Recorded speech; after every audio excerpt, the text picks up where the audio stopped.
No matter if points are gained or points are lost, there will be much to discuss. For analysis regarding tonight's Winnipeg Jets game, here are Dave Manouk, Ezra Ginsburg, and your host, Drew Mandel. The Illegal Curve post-game show, presented by Play Now, the official sports betting partner of the Winnipeg Jets, starts now. Good evening, Winnipeg.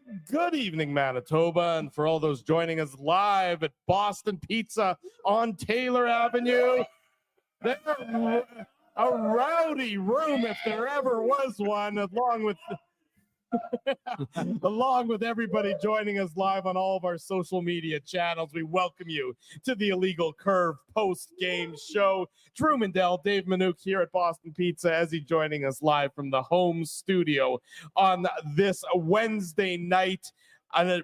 Wednesday night to start the 2024-25 season for the Winnipeg Jets. And let's be honest, guys, as soon as the three of us all said on Saturday's Illegal Curve Hockey Show that the Oilers were our likely choice to win the Stanley Cup, you knew that was absolutely going to be the kiss of death for them, as the Jets absolutely take the Oilers to the woodshed tonight.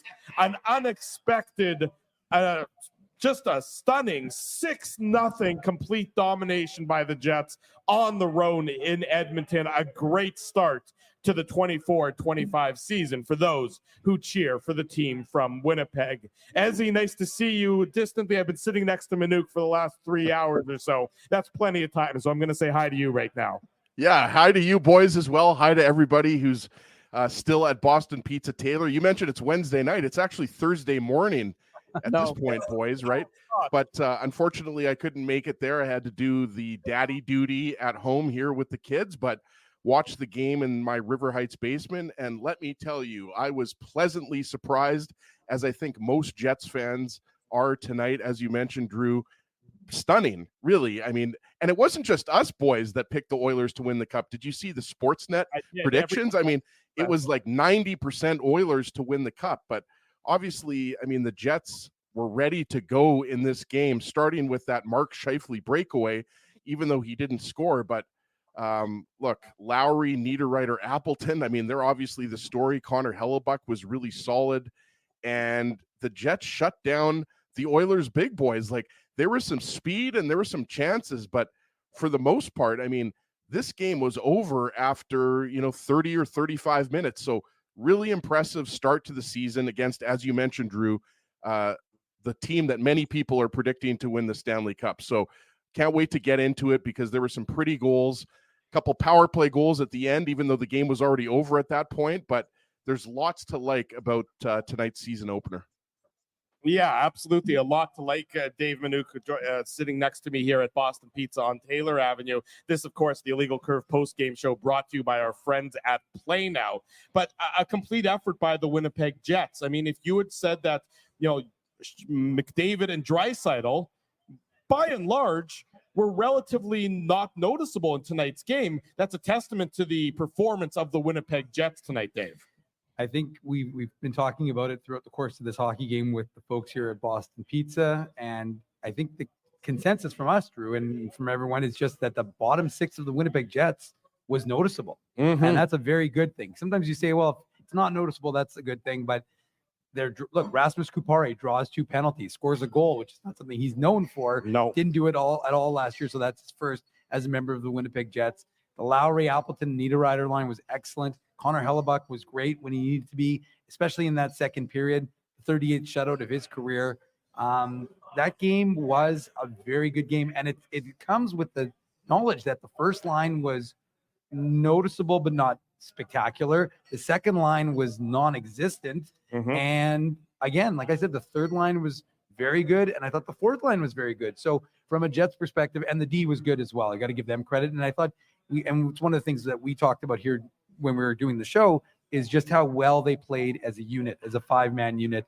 Didn't really create too many odd man rushes or allow for odd man rushes for the Oilers. So they stuck to the system that they wanted to implement, and kudos to them, because it was a very impressive, very tidy 6-0 win for those Winnipeg Jets. Yeah, you talk about playing the game that the Jets wanted to play, and I would say absolutely that whatever the game plan is, which we're not privy to the actual written, whiteboard of the game plan before the game happens. But Drew, the game plan was score more goals than the Oilers. That was the game plan.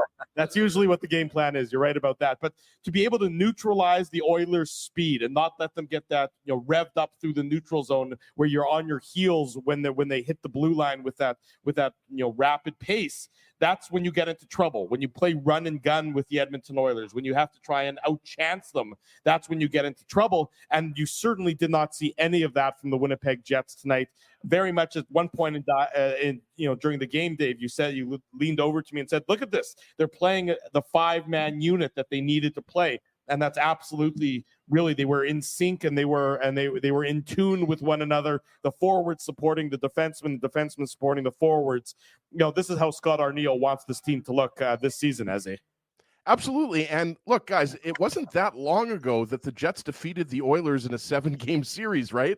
Like, you just have to go back to 2021 and look who led the Jets in expected goals for tonight. It was the pairing of Josh Morrissey and Dylan DeMello. And you saw Connor McDavid take a run at Dylan DeMello, and you could even see the surprise. Exactly. And you could see the surprise in DeMello's eyes, because obviously McDavid's not known for throwing huge body checks. But I mean, I think Dave is, and you're absolutely right, Drew. I mean, like, look, the Oilers use their speed. Like, you saw that in the first period when you saw McDavid go 1v4, but it didn't result in a scoring chance.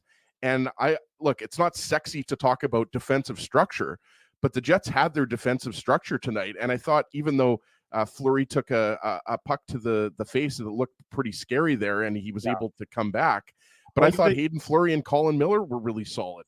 Yeah, and we're obviously going to spend a lot of the time talking about the Lowry line, whether you call that the second or the third line, it doesn't even matter.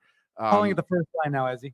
Yeah, exactly. You might as well. That's funny, Dave, because the way they played tonight, I mean, they really did look like a first line, right? So, and Dave's right. I mean, just going back to Rasmus Kupari, who obviously, like, they mentioned this on the broadcast, I don't know, at least 3 times that was Kupari's first goal in 70 games. Like, we thought maybe David Gustafsson might be centering that fourth line tonight. And obviously Kupari and Gustafsson, they're interchangeable, and we're going to see Gustafsson sooner rather than later in the lineup. But if you're going to get some offense out of Rasmus Kupari, who had 0 goals in 28 games last season, I mean, that's going to be huge, right?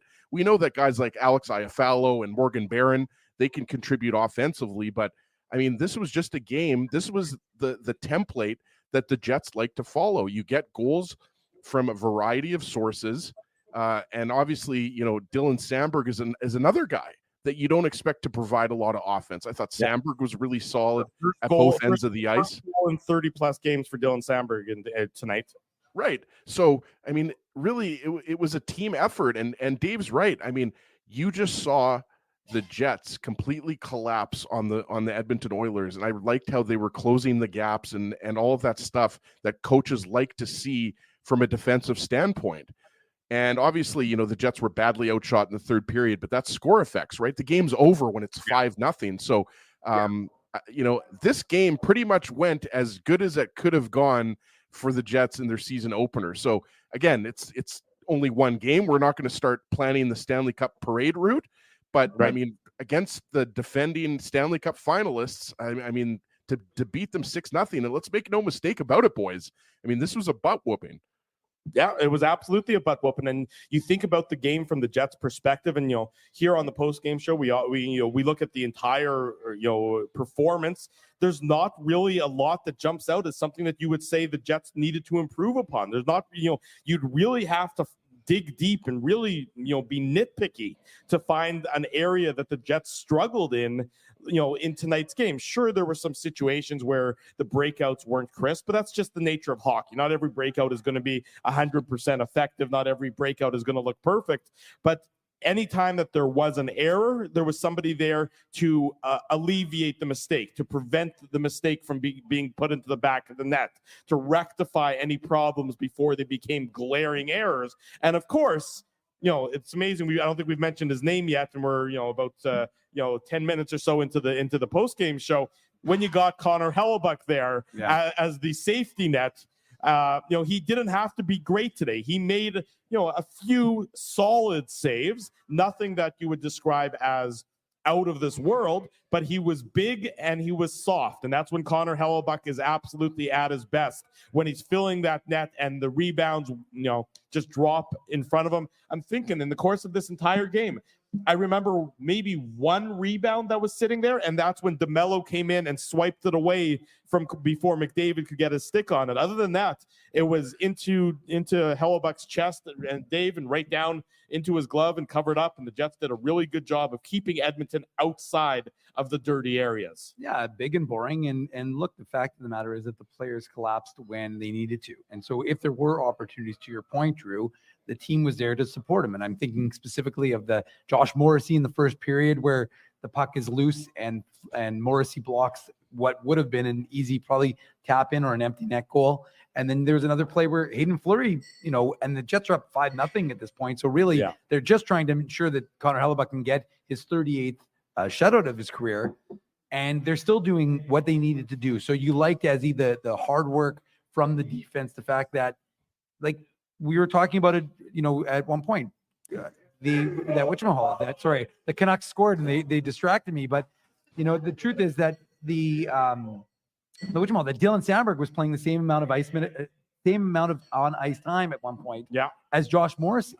Yeah. And that was significant. And they finished 35 seconds apart. So Dylan Sandberg in his first game that's in that second pairing unit, he played 23:04. Morrissey played 23:39, and Dylan Sandberg certainly didn't look out of place, I would say. Him and Pionk, again, one game, so we're going to take it with a grain of salt. Yeah, of but course. it certainly was a positive performance from Dylan Sandberg, especially going up against Draisaitl and McDavid and the superstars that the Oilers bring to the table. Look, as much as we talk about the fact that we didn't notice the Jets stars, top six.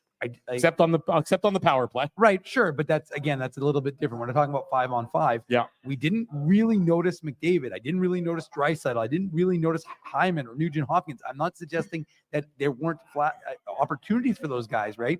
But I'm saying that throughout the course of that hockey game, I wasn't sitting there going, wow, McDavid did this. I just thought every time McDavid was there, the Jets, they defended him well. Draisaitl the same. And you can see, to the point that Ezzy made earlier, how it frustrated them, right? How he takes that, DeMello perfectly intercepts that pass. You can see the frustration on 97. So I'm just saying that, to me, not as much frustration as Spency has for not being able to get into the chat, but at the same time that, it's one of those games that you look at and you say, look, if you neutralize both teams' top sixes, and you've got Connor Hellebuck versus Skinner, well, that was an uneven matchup. And the Jets bottom six well outplayed the Oilers bottom six. No question about it. So that is the difference in the hockey game. Well, let me ask you this, Ezzy, before we get into the Betway game recap. I don't know if you have it open in front of you or not, but how many shots on goal do you think McDavid and Zach Hyman had combined? It's got to be like one or two. Zero. Both of them, no shots on goal for Zach. I thought McDavid had one in the second period when he had the nice rush. But wow, it's really surprising. And to Dave's point here, and it's the Play Now game recap, Drew. It's not the Betway game recap, so we can't say that this year. That's why. Okay, that's why you need me. Oh my gosh, I apologize. Force of habit. Okay, it's the first game of the season, guys. We're working out some kinks here, but I mean, when you're talking about like Dave mentions even strength, right? And obviously the first 4 goals all came at even strength, but I think the key takeaway here is the Winnipeg Jets shut down 2 of the best players in the world, not just for 1 period or 2 periods, it was 3 periods. And I think that, look, I mean, Zach Hyman, Ryan Nugent-Hopkins, Victor Arvidsson had that great chance early in the second period. I mean, let's be honest here, guys. If Connor Hellebuck doesn't make that big save, and then it's actually a hockey game, it's 2-1 as opposed to the Jets scoring 2 goals in 20 seconds, and then it's 4-0 and the game is essentially over, right? But, you guys are absolutely right when you talk about just how smothering they were. And that's what I would take out of this game. So yes, the Oilers were able to use their speed and everything like that. But Drew just mentioned Zach Hyman, 54 goals. Connor McDavid, obviously the greatest player on earth, doesn't get a single shot on net. And, that's just impressive. So you got to give the Jets full marks. And you're right, Drew. It wasn't a perfect game for the Jets. Obviously, there was some sloppy play, but as far as I'm concerned, the biggest takeaway in this game, and just want to mention one other thing before we go goal by goal here. I love the fact that the Jets, when they're up 4-0, they score quickly on that power play, and they really put the game away. And then obviously Stuart Skinner was pulled, and then Winnipeg's Calvin Pickard comes in, right? So it was a really impressive effort by the Jets, and I just liked how they kept the foot on the gas the whole game. Yeah, it's exactly. Very good point there, Ezzy. It's right. The Jets didn't let up. They didn't let the Oilers back into the game with a late goal in the second period, give them a little bit of hope at any point in time. The Jets were able to really prevent the Oilers from even sniffing or getting a glimpse of the word comeback in the course of tonight's contest. Let's get into the goal-by-goal recap. It's, of course, brought to you by our friends at Play Now. Play Now, the title sponsor of the Illegal Curve post-game show. Learn to bet with Play Now, the official betting partner of the Winnipeg Jets. Sign up and get up to $250 in bonus bets. Conditions apply. 18 plus. Enjoy responsibly. We mentioned that early in the game, the best chance came. Mark Scheifele had a breakaway early in the first period. Stuart Skinner was up to the task. It took until the 14:56 mark of the first period where Adam Lowry gets his first goal of the season, obviously the first Jets goal of the season, with an assist to Nino Niederreiter and Mason Appleton. I don't know that Lowry's been playing pool in the offseason, but he certainly executed the bank shot well, knocking it in off of Stuart Skinner into the net to give the Jets the 1-0 lead late in the first period, Ezzy. Did Ezzy freeze? He muted his mic, I think. Yeah, sorry about that, Drew. I was unable to unmute my mic there. Yeah, look, I mean, it's a great second effort by Lowry, and you love the spin around pass by Nino Niederreiter to get it on net. But, I mean, this is just power forward stuff from Lowry. Skinner makes the first save, and then he gets his own rebound here. So, and if I remember correctly, Morrissey made a nice little interception to keep the puck in on that play. I don't think he got an assist. No, because Appleton got the secondary assist on this goal. So, yeah, just, I mean, a classic, a kind of quintessential Lowry line goal. We saw this a lot, right? Working the puck down low. Niederreiter, as I mentioned, I think it was Travis Dermott, if I'm not mistaken, who was the defenseman covering Adam Lowry, or it was Ty Emberson. I thought Emberson struggled tonight. And that's one thing, sorry to go on a little bit of a tangent here.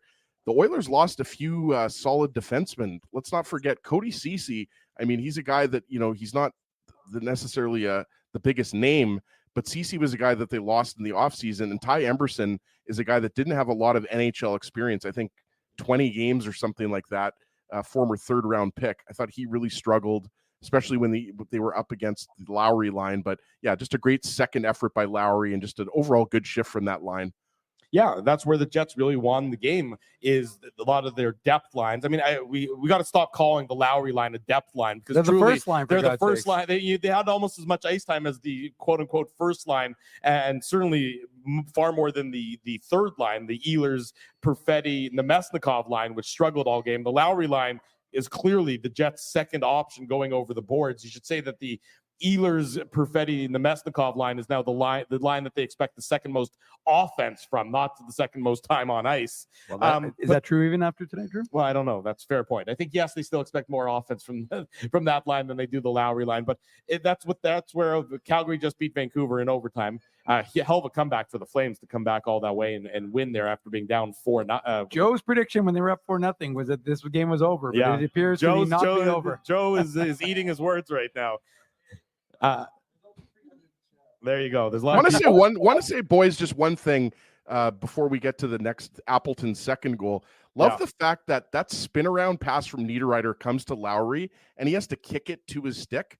Like, for all you kids out there, I don't want to sound like grapes, but I mean, I just love that. Like, it shows you for a guy that, isn't considered one of the most skilled guys on the team. That's a skilled play to take a pass and then kick it to your stick and then obviously finish off the second chance. So, Lowry was awesome tonight, and you saw people on Twitter, bringing up the Team Canada conversation. Elliot Friedman obviously mentioning that Lowry could be in the conversation for Team Canada at the Four Nations tournament, maybe the Olympics. Obviously, we don't want to get ahead of ourselves here, but I mean, look, Lowry brings it. And tonight, game 1 of the season, he was one of the Jets players. So you can say that, you can call him a depth player all you want, but Dave M is calling him a first liner.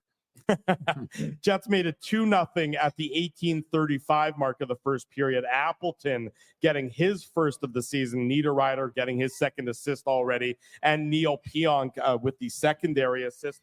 And this is what you want. You have a clean zone exit from the Jets defensive zone. You have a clean zone entry into the Oilers offensive zone. And then you just have a great play from Niederreiter to hit Appleton with the pass, and Appleton makes no mistake. Not the best goal to give up if you're Stuart Skinner. I think you have to make the save, but the execution of the play to get into the position to make Skinner make the save, which he clearly didn't do, is a good one from the Jets' perspective, Dave.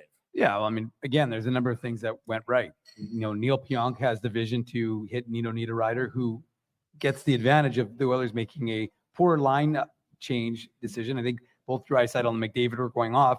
So Niederreiter grabs the puck, and then he does that play where he sees Appleton, feeds it over. You've got one defender left, and then Lowry creates an opportunity where he's coming in. So Skinner's got to be aware of, because it's essentially now a 2-on-1. And I mean, McDavid's close to Lowry, but doesn't quite get to him. Yeah. So he's creating an option for Appleton, and then Appleton has a good shot. Now, should Skinner have made that save? Well, that's another question. For the Oilers folks who are doing a show right now, not us here on this show, right, Ezzy? But it's a huge confidence thing for that line, and you could see it's taking the crowd out, and it's a big boost for the Winnipeg Jets to get that goal, and real nice work from Niederreiter to get that puck over to Appleton, and then again, like I said, nice shot from Appleton to get that goal. Yeah, and you got to be good to be lucky. The Oilers hit a post late in that first period. If that shot is a little bit more on target, maybe it's a 2-1 game after 20 minutes instead of a 2-0 game. But the Jets will gladly play the first 20 minutes and leave it with a 2-0 lead heading into the second period. And then the second period sort of continues where the Jets left off after Hellebuck makes a nice save after Victor Arvidsson early in that period. The Jets make it 3-0 at the 4:17 mark. You mentioned him earlier, his first goal as a member of the Winnipeg Jets. His name is Rasmus Kupari. He is also our Seagram shot of the game. The Seagram shot of the game. Big thanks to our friends at Seagram's for their continued support of the Illegal Curve post-game show, as well as the Illegal Curve hockey show. Whatever you're in the mood for, make sure it's a Seagram's product, perhaps Seagram's 83, Manitoba's #1 whiskey. And so I guess you guys had a vote at Boston Pizza Taylor. Sandberg doesn't get shot of the game? Kupari hasn't scored for the Jets before. There you go. So Spency's here wearing the Seagram's 83 T-shirt. You know the rule on this show, Ezzy. You've been involved in these discussions. The first time you score as a member of the Winnipeg Jets, you get the Seagram's shot of the game. It's that simple. So that's why Kupari gets it. Apologies to Dylan Sandberg. He's going to have to score again on Friday. I'm just looking out for my boy Sandberg. That was a nice goal too. And then maybe if he scores on Friday, he'll get to be the Seagram's shot of the game on Friday. But Kupari gets his first as a member of the Jets. Assist to Josh Morrissey and Morgan Barron. And this is just a great forechecking shift by the fourth line. They just grind the Oilers line here, and then Morrissey gets the puck on the sidewall, and he hits Kupari tape to tape, and Kupari with a nice redirection to put it past Skinner. It's just a hard-working goal, and everybody in the right position at the right time to inevitably give the Jets a 3-0 lead. I don't want to pick on these guys again, but again, Ty Emberson's out there with Darnell Nurse, right? Like, I just thought that deep pairing for the Oilers got exposed, and you're absolutely right. Kupari has the puck at the half boards. He dumps it in, comes all the way back to Morrissey, and then he goes to the net. And it's just there just wasn't enough of a body on Rasmus Kupari, but just a beautiful pass by Morrissey. And we've seen him thread the needle so many times over the years, but let's not break this goal down too much and just really be happy for Kupari, who, let's be honest, guys, didn't have a very good year. In fact, I would say he had a pretty weak year in terms of being a healthy scratch, the injury, everything like that. He was kind of the forgotten guy in the Pierre-Luc Dubois trade. Let's be honest here. Yeah. And Dave mentioned this last Saturday's show, that obviously the Jets are giving Kupari a lot of opportunity here to center that fourth line, when some people, myself included, thought that David Gustafsson might get that job. Now, I thought it was going to be Gustafsson's job too, and I want Dave in on this one. Gustafsson, when he played towards the end of the last year, I thought acquitted himself very well. I thought that was his best showing in a stint as a member of the Winnipeg Jets. So I was a little surprised that Kupari seemed to be the proverbial favorite in the clubhouse, as the preseason, as training camp unfolded, Dave. But certainly if he's going to play with that kind of speed and that kind of tenaciousness, in addition to, of course, getting on the score sheet, then that's certainly bodes well for the Winnipeg Jets, and it bodes well for Rasmus Kupari's future as a key member of this team. Yeah, I don't think there's any question about that. And one of the things we thought was going to happen was that they would give him that chance, and this would be his opportunity to be, the fourth line center. And Drew, 2 power plays that he drew, or 2 penalties, I should say, that he drew that created power plays for the Jets, but also for the fact that, again, he was noticeable and in a good way. And even before they scored on this shift, we were watching it and saying, this has been a really good shift from this fourth line, because they're spending time in the Oilers, offensive zone or defensive zone. Sorry. And for a fourth line to be doing that, especially given the fact that we didn't really see that from the Jets second line, it was impressive. And so this is even before they, and it was McDavid's line that was out there, Dave. Yeah, that's what I mean. So it's significant that they are holding the Oilers, the fourth line of the Jets, holding the puck in and doing that. And this is, again, absent prior to scoring that goal. So then they score the goal, and you're like, well, wait a second. Now you're contributing on the score sheet and you're doing all the right things. Well, that's a way to earn your coach's trust and get yourself more ice time. So it's a real significant play for Rasmus Kupari. He's got to be feeling good, because for him, the opportunity word gets thrown around, and I use it a lot when I'm talking about the Moose and young guys. But Rasmus Kupari, relatively speaking, is a younger guy in this league. Here's his opportunity, and you do things like this, and that's going to continue to earn a coach's trust and get you more minutes. Yeah, absolutely. And the Jets have a 3-0 lead at the 4:17 mark now of the second period, and in a blink of an eye, Dennis Bayak, bang, bang, 20 seconds later. Dylan Samberg, as you mentioned it in criticizing my choice of the Seagram shot of the game, but I'll forgive you for that, Ezzy. Dylan Samberg gets his first of the season, going top shelf on Stuart Skinner. Great pass from Mason Appleton onto the stick of Samberg, and a great breakout led and started by Adam Lowry to give the Jets a 4-0 lead. Just an incredible start to the second period, picking up right where they left off in the third period. If you really look at it in terms of game time, the Jets with 4 goals in about 10 minutes of game time from the end of the first period through the start of the second period. Exactly what the Jets would have wanted. Samberg, his first at the 4:37 mark, Ezzy. Kupari makes it 3-0, and you're thinking, okay, this is a big lead here. This is a nice lead. So you're thinking, okay, what are the Oilers going to do here? They didn't even have time to do anything, because the Jets come right back, and it's obviously a beautiful pass by Appleton. But I mean, to me, this is just the Oilers again backing up a little bit too much, just looking slow. And obviously, it's an even strength situation. The Oilers have numbers back. It's just a beautiful shot. I mean, I don't know what else to say here. It's a beautiful shot, blocker side on Stuart Skinner. I thought he was going to be pulled after this point. I'm not sure about you guys. Obviously, he gets pulled after the Kyle Connor 5-0 goal. He stayed in for a little bit, but you guys know what I mean. I think they waited for they were speculating. I saw that they were waiting for the TV timeout so as to sort of reduce the embarrassment of him getting pulled, rather than it happening sort of in the middle of the action. They went for a TV timeout, then they made the swap, so it's a little bit maybe less obvious that it's happening. Yeah, fair enough, Drew. But it's 4 goals on 10 shots, Yeah, and it's not good enough. I don't know. Like, look, the Lowry goal, Skinner makes the first save, Lowry gets it in. Like, I don't know, the Mason Appleton goal. To me, that's just bad defensive coverage. We talked about that goal. It was a nice outlet pass by Pionk, and then Niederreiter makes the nice pass to Appleton. So I don't know if you're faulting them on the second goal. The third goal, is that Skinner's fault? I mean, again, Darnell Nurse, I don't know who you're blaming there. I think it was Ryan Nugent-Hopkins who was checking Rasmus Kupari coming to the net. The reality is they just didn't do a very good job of taking Kupari. So I don't know if you're blaming him on that. Like, all I'm saying is I don't know how many of the first 4 goals were Skinner's fault, to be honest with you. Maybe one of them. I think what they needed more than that they're necessarily his fault is that they needed a save, and they never got a save. Especially from him. probably on that Appleton one specifically. Yeah, that Appleton one, that's not that can't go in that situation. I would agree with you there. Here's what I thought Appleton's goal, though. I mean, it's above his pad, under it was glove side. Like, I thought Appleton's shot was nice, and he's all alone. He's got time and space, so fair enough. I mean, he has to make a big save, but I mean, don't you have to give Appleton a little bit of credit for that shot too?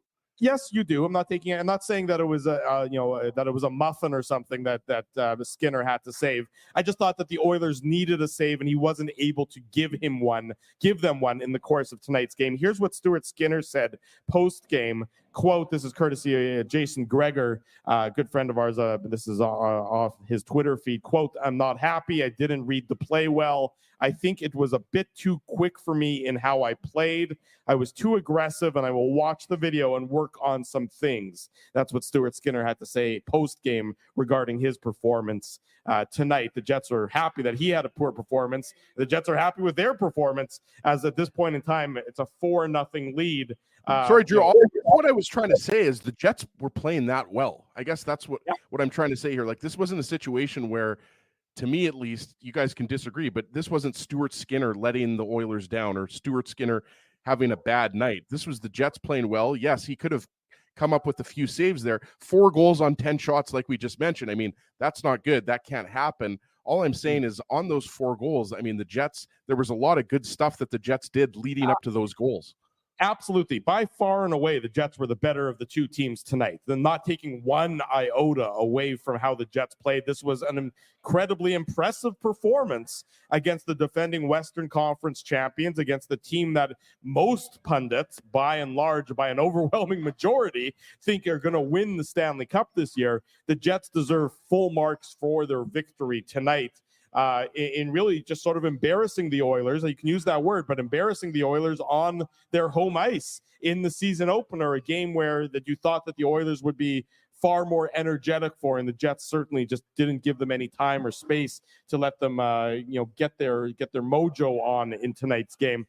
4-0 at this point. The Jets make it 5-0 at the 9:33 mark of the second period. It's the first power play goal of the season on the first power play of the season. We talked about it all training camp, Dave, about how important the special teams were going to be for the Winnipeg Jets, how an improved power play was going to be one of those key deciding factors if this Jets team is going to reach similar heights to what they achieved last year. Kyle Connor, his first of the season, Josh Morrissey the assist, Mark Scheifele the second assist, and now Kyle Connor stands alone as the only player in NHL history to score a goal in 7 consecutive season openers. And this one, traffic in front of Stuart Skinner on the power play, and he goes far corner, and the puck is past Skinner before he can even react to it.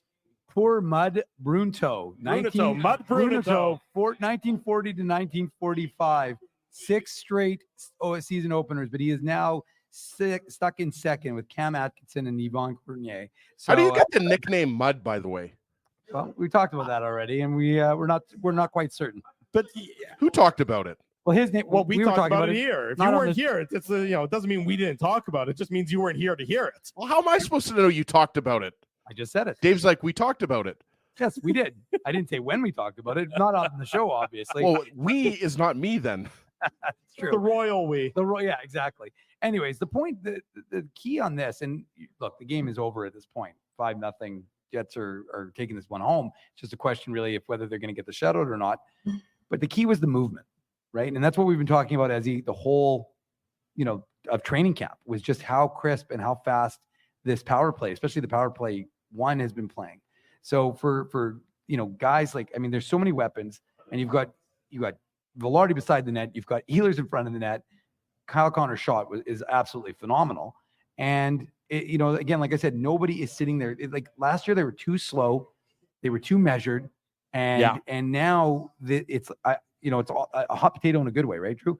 You have that stick on your puck, the puck on your stick. Sorry, you make a decision about it. You either shoot or you make that pass, but you're not sitting there. You're not as methodical. Yeah, and you're not a puck stopper, right? And it's creating an opportunity for your team. So, like I said, Morrissey on and off his stick. Kyle Connor has options.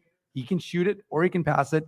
And he, of course, as we know, is a lethal shooter, and he makes no mistake putting that one far corner and making it a 5-0 game. And as you guys just touched on, scoring that historic goal that puts him alone in history. It's pretty remarkable if you think about it, that Kyle Connor stands alone, as the number one, or with that record, because not a surprise given how many goals he scored for this organization, but still pretty impressive. To score one in 7 consecutive season openers. By the way, I think Ezzy's new nickname is going to be Compost. We have mud, so Ezzy should be Compost. Compost Ginsburg. Compost Ginsburg.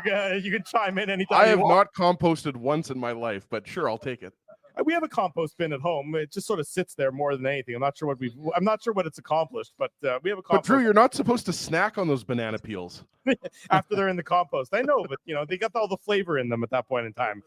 That's first of all, whoever changed his name on the screen to Compost Ginsburg. Hey. That was pretty funny, Dave. Thank you. But 5-0 at this point, and that's how the second period ends for the Winnipeg Jets, and it's just complete and total domination in Edmonton through 40 minutes.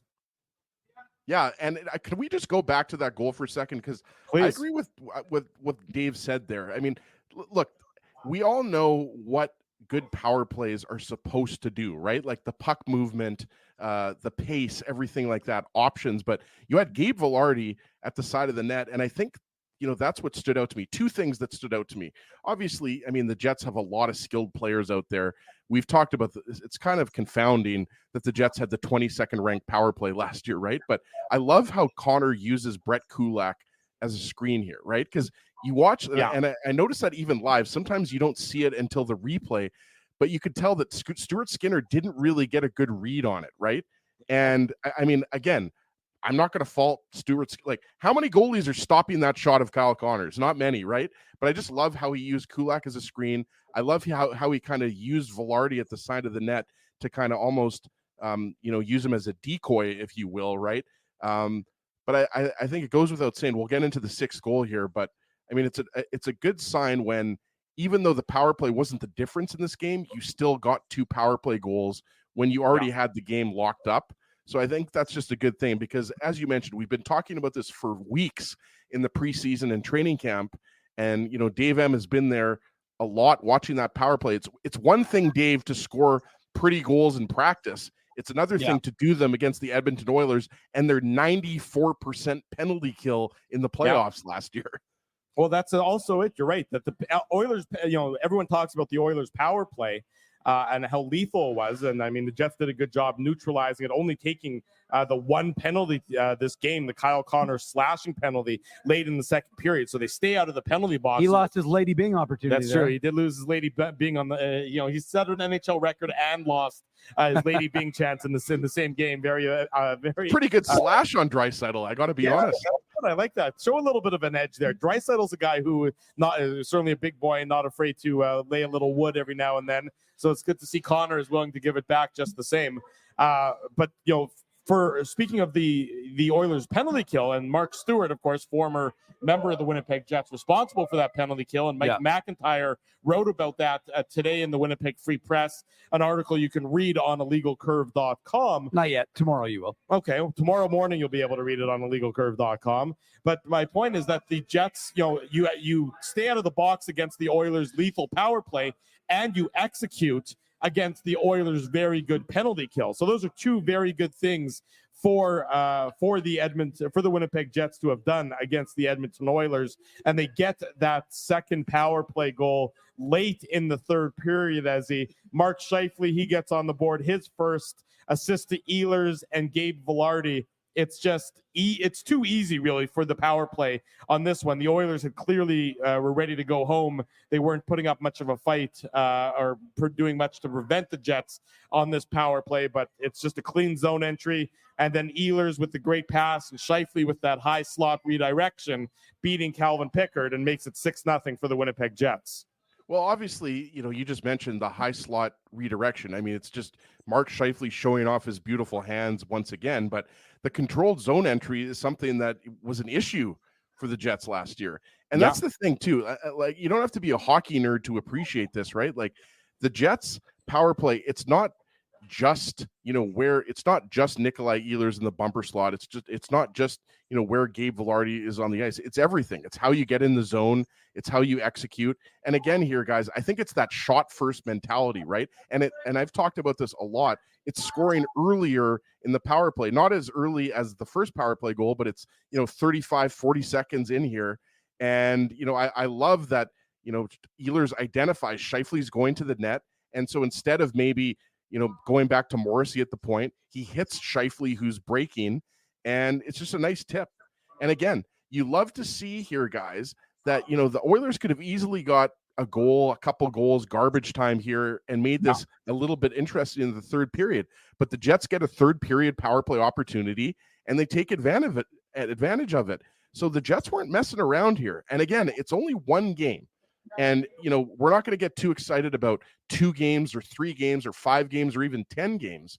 But, you're coming into a hostile Edmonton environment, and all the player introductions and everything like that. The Oilers raising the Western Conference Championship banner.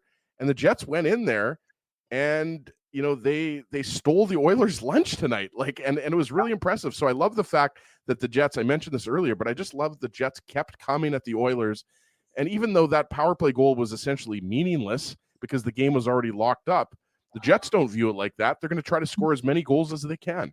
It just keep the confidence rolling is all that does, especially after that second power play really didn't do much. And that's the Oilers had the best chance shorthanded on that Jets second power play when I think Draisaitl took down Kupari in the offensive zone. And then the third power play, much more effective. The Scheifele goal from the Ehlers pass. 6-0 is the final in tonight's contest in Edmonton. The Jets victorious. A quick note from our good friend Joe Piscucci.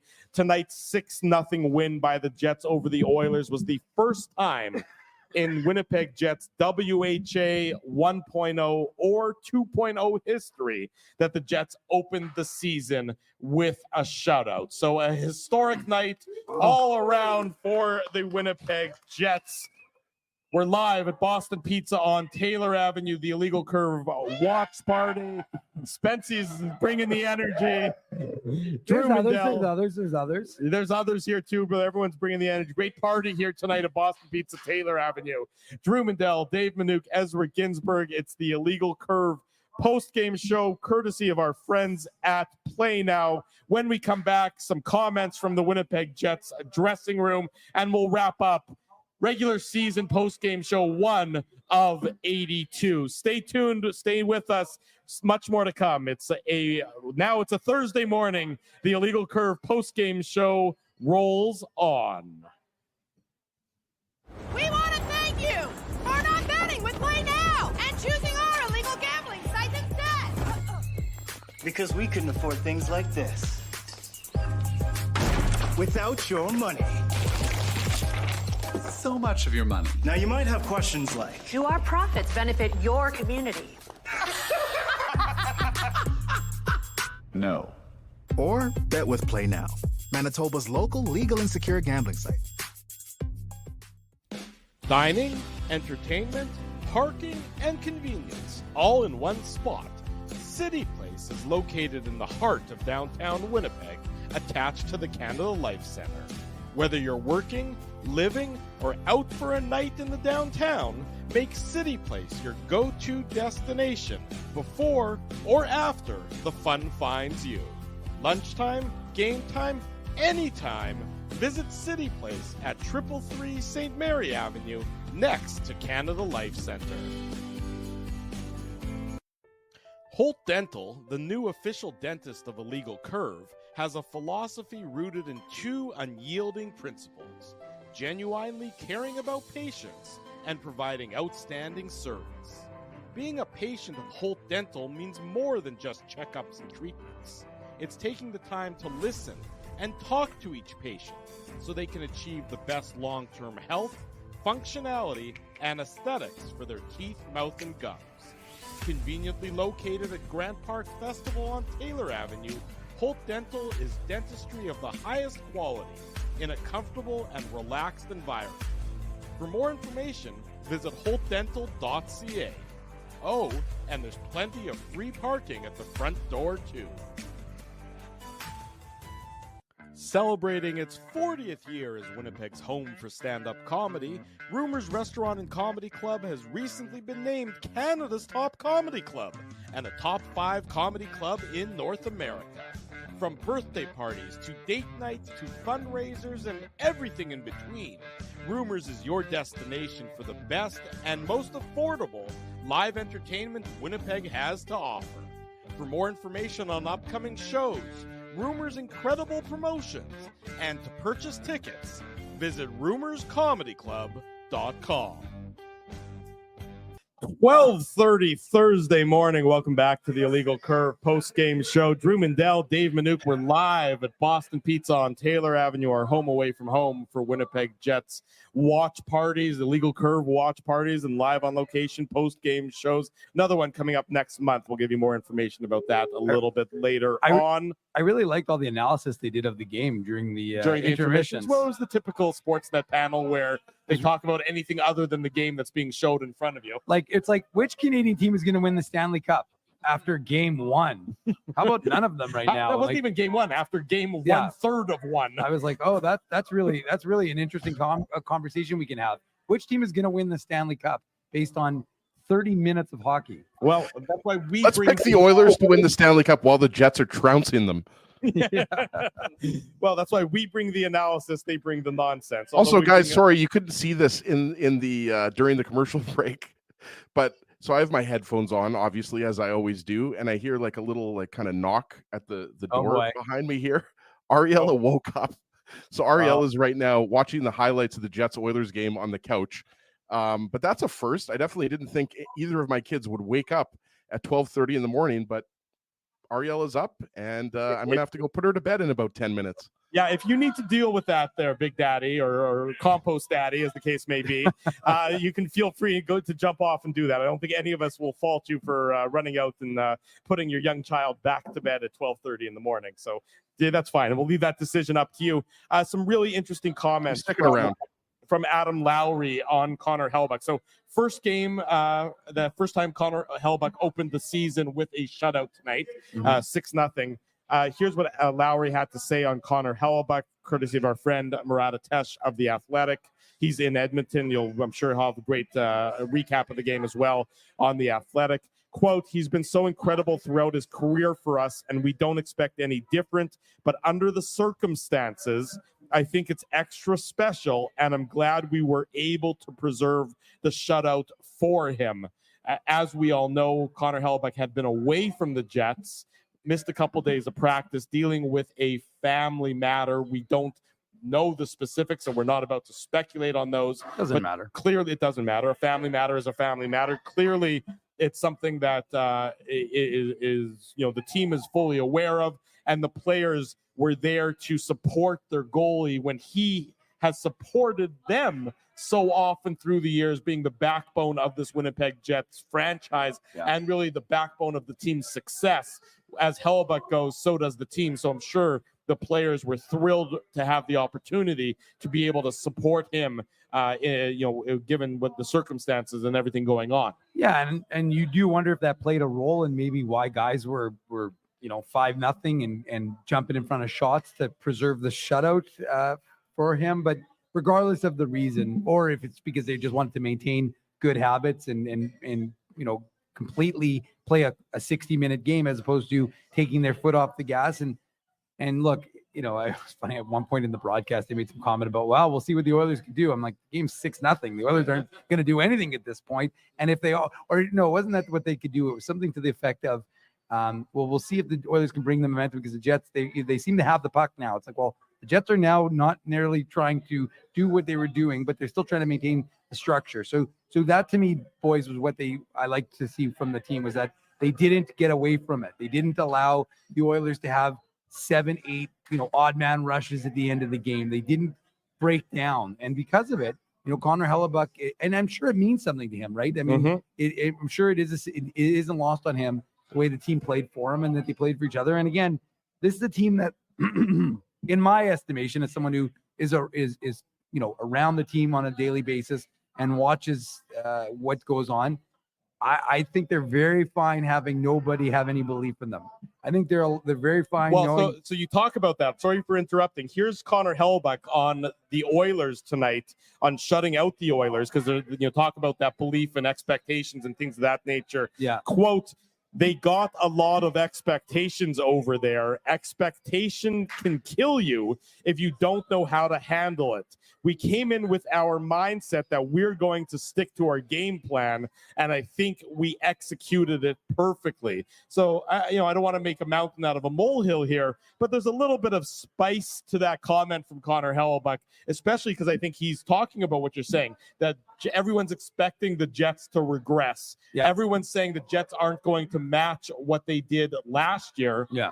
One game only, so we're going to put that asterisk next to it. But the that certainly they know in that dressing room that nobody is really buying that they're going to perform like they did last year, Ezzy. Yeah, absolutely. And I think, and the comments are backing Dave up here. And to Dave's point, I'm going to, play the role of Drew here and ask you guys a question. How many high danger chances did the Oilers have in that third period at even strength? In that third period? I mean, maybe was it 1 or 2? It was 1, and the Jets had none, by the way. But I mean, it didn't matter at that point. They were up 5-0, 6-0. But I mean, look, Hellebuck made some good saves, and we talked about it. Like Draisaitl had the good one-time chance. Obviously, he took the penalty in the third period after he fell down. He tripped. It was Kupari, right? After he tripped himself, he decided to trip Rasmus That Kupari. was the Oilers' night in a nutshell. Leon Draisaitl in the high slot and just face planting over nothing. And look, games happen like that. Like I seriously think if the Jets and the Oilers play a 7-game series, it's most likely going to 6 or 7 games, right? Like I don't think the Jets are going to repeat this every time they play the Oilers, guys. But I mean, the point is, when Dave talks about you're up 5-0 after a couple periods. And what do? You add a power play goal, but you also stay within your structure, you stay within your identity, and you don't give the Oilers anything. Like the Oilers were emotionless in that third period. Like they just couldn't get anything going. And shots were to the outside, but the Jets were just letting Connor Hellebuck see the puck and, doing their best job to make sure that, he got that shutout after, a really solid effort. So I think there's a lot to like about this first game. And I mean, we're going to be talking about it, and, the Jets are going to be on a high here, but they've got Chicago coming in. We know Chicago's improved, and obviously the Jets are going to be the favorite in their home opener. I mean, I'm picking the Jets to win that game. But it's not like the Jets are going to rest on their laurels here and say, oh, we beat Edmonton 6-0 in the first game. We can just coast through the next 81 games. But it's definitely a good start, and that's what you like to see if you're a Jets fan. Last word on the post-game show goes to Connor Hellebuck. Quote, "It's been a crazy week. It's been tough on the whole family, but the boys played great for me, and they've been really supportive this entire time. I really cherish these moments, and I cherish my time with family, so hope they are doing all right." Connor Hellebuck, the shutout, the Jets, the victory. Kyle Connor writes his name in the NHL record books. All systems go for the Winnipeg Jets tonight. Victorious 6-0 in Edmonton to open the 24-25 season. They look to make it 2 wins in a row on Friday night, the home opener against Connor Bedard and the Chicago Blackhawks. That was going to necessitate a post-game show right around the 9:40, 9:45 mark on Friday night, and we certainly hope you will be back to join us for that. If you haven't already done so, be sure to subscribe to the YouTube channel, subscribe to the podcast, and leave us feedback here, there, and everywhere. One final programming note for this upcoming weekend. the Saturday show is being moved to Sunday. So you start your Saturdays at 9 a.m., 50 or so weeks a year. This week, 1 week only, Sunday at 9 a.m. for the Illegal Curve Hockey Show. We'll recap Friday's game against the Blackhawks, and we'll get you set for Sunday afternoon's game or early evening Sunday, depending on your perspective of 5 o'clock against the Minnesota Wild. So mark it on your calendars, Sunday at 9, not Saturday, but of course we still got the post-game show coming up on Friday Sandy night. Koufax show, right, boys? That's right. We can't work on Yom Kippur. That's exactly right, Ezzy. So it's the Sandy Koufax show. Big thanks to all of our sponsors, our friends at Play Now. Of course, you should learn to bet with Play Now, the official betting partner of the Winnipeg Jets. Sign up and get up to $250 in bonus bets. Conditions apply. 18 plus. Please enjoy responsibly. Big thanks to all the staff and everyone here at Boston Pizza, Taylor Avenue, for joining us live on location. The Illegal Curve watch party, the Illegal Curve post-game show. Always great to be back at Boston Pizza for another year. Our friends at Rumors Restaurant and Comedy Club, Holt Dental, City Place, and Seagram's. They're longtime supporters of the Illegal Curve brand, and we appreciate them and hope that you appreciate them as well. Great night for those who cheer for the Winnipeg Jets, a 6-0 victory in Edmonton. Big thanks to all of you for joining us who are here at Boston Pizza. Give us a cheer, guys. Here, make some noise. Come on. Thank you. Wait, Drew, do you want me to do a Manuk Moose Minute? No, not tonight. You can do a Manuk Moose Minute on Friday. I don't know. Do we want a Manuk Moose Minute? No, everyone? It's approaching 12:45 in the morning. Only because Ezzy's got to get his daughter to bed. Otherwise, get Ariella back to bed. We're going to be back. Thanks to everyone who joined us on. We'll do a Manuk Minute on Friday, Dave. There you go. All of our social media channels for joining us here tonight. Big thanks to all of you.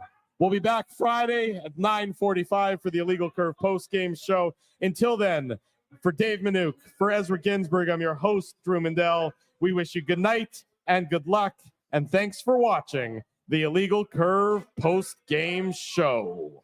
Thanks for listening to this broadcast from Illegal Curve Hockey. For more great Illegal Curve content, subscribe to the Illegal Curve YouTube channel, follow at Illegal Curve on Twitter, Facebook, and Instagram, and visit your online home for hockey in Winnipeg, illegalcurve.com.